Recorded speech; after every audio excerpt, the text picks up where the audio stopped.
I wanted to do a video explaining why, for some people, that they get sick when they take long flights. Now, for our instrumentation, we're going to use a Thomen, Thomen, precision altimeter barometer. And this device measures air pressure. So if you are using it to calculate your altitude, you go to a place where you know the altitude, you set it on the device, and then as you climb or descend, the air pressure changes and it registers as an altitude change. Now, the reason many people get sick and have problems, and you might have heard this even maybe with some of your favorite celebrities that get into brawls and fights and all sorts of things that in your mind seem uncharacteristic of this person as you know them from the media. The reason that they have problems is that the aircraft is not pressurized to anywhere near your ground base air pressure. So what happens is, in my hometown, we're about 285 feet above sea level. Well, within 30 minutes inside the aircraft, you will be pressurized at the level of being about 6,000 or 7,000 feet above sea level. And this wreaks havoc with your body. So part of the way that this works is there's a mix of gases in the air you breathe. And each one of these gases exerts a pressure.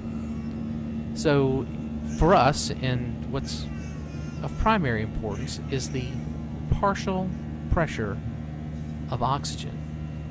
Now, in this video, and there's a crying baby, and this was done back in August of 2016 on a trip from New York City to Atlanta. So you get to hear the crying baby, and maybe the baby knows a little bit about what's going on more than we do. But as the aircraft climbs, the pressurization also climbs relative to the altitude of the aircraft. So basically, the airplane is a big, leaky aluminum tube.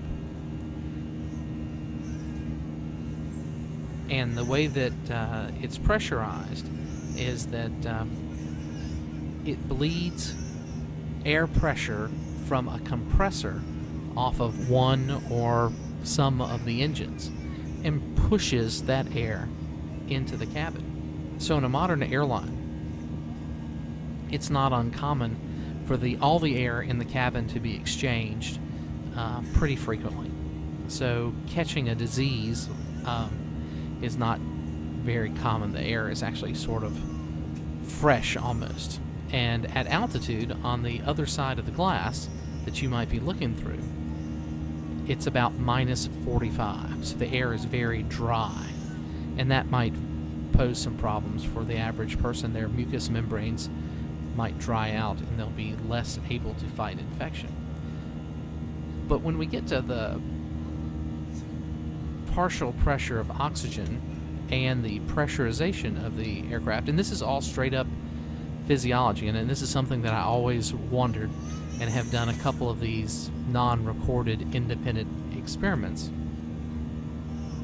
But as the partial pressure of oxygen drops as you ascend in height, your ability to metabolize a whole bunch of stuff changes. So your ability to metabolize alcohol changes, your ability to metabolize some of the drugs that you take changes.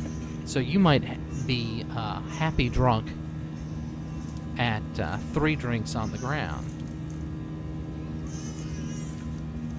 but not being able to fully metabolize the alcohol at the same rate as you would normally expect. You might be, almost blackout drunk because the alcohol lingers longer. And this is a real problem. Same things for some drugs. There are people that have apprehension towards flying. They might take a Xanax or some other drug, and their ability to metabolize that also changes. So as the aircraft rises up, as it's flying along, increasing altitude, the pressure on the outside of the plane is much less. Now, it would be different if you were a flight engineer, or co-pilot, or pilot, and you changed the pressurization of the cabin. So theoretically, you could pressurize the cabin at closer to 1,000 feet. But in this experiment, we ended up going to about 6,400 feet within the first 30 minutes of flight. So you know friends that maybe have come from coastal places, low places, within the first 500 feet above sea level, who have traveled even by car to Colorado, to Mile High Stadium, and have had altitude sickness. So you can have your own little bit of alcohol sickness just by flying in a commercial airline. So if you were in a small piston engined aircraft above 14,000 feet, you need to have supplemental oxygen. You need to have oxygen at 100% to make sure that you have enough oxygen available to your brain to make good decisions. Well, you don't usually get that option on a commercial flight, but you might experience pressurization levels that are half of the altitude pressure of 14,000 feet. So you will, not uncommon to get between 4 to 6 to 8,000 feet of pressurization. So the physiology behind this is it's a big deal. And, if you know you're going to be on one of these long flights and you know that you'll be put at a disadvantage, do everything you can to make up for it. So don't drink alcohol. Don't take drugs that you don't need to survive. And be well hydrated. And the hydration thing has more to do with keeping your blood fluid and slippery. And you might even take an aspirin. But talk to your local medical doctor, your private physician beforehand, and say, I'm concerned about blood clots and things. But yeah, so the reason that you feel tired after a long flight, besides being put in a too small of a chair, besides having to listen to a crying baby for some or most of the flight, besides having somebody kick the back of your seat for most of the flight, besides having a seatmate like me who will ask questions and want to talk to you for most of the flight. The reason you feel tired is that the air pressure is much less than your home airport. It's much less than what you're used to. Now, if you notice long-distance runners, these people that win marathons, frequently they're Kenyans, and Kenyan folks are lucky enough to grow up on a high plane. So they grow up in a high place, a low air pressure, a low partial pressure of oxygen place. So their body accommodates for it. If you look at these people, they're rail thin, but they have big rib cages. They have big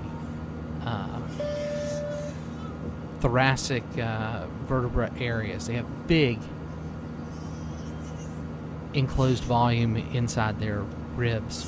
And they also have more donuts. They have more red blood cells to transport oxygen and remove CO2 from the cells. So you could theoretically get the same effect as blood doping of spinning down packed cells and injecting them into your body by training at one of these high altitude, low pressure environments or places.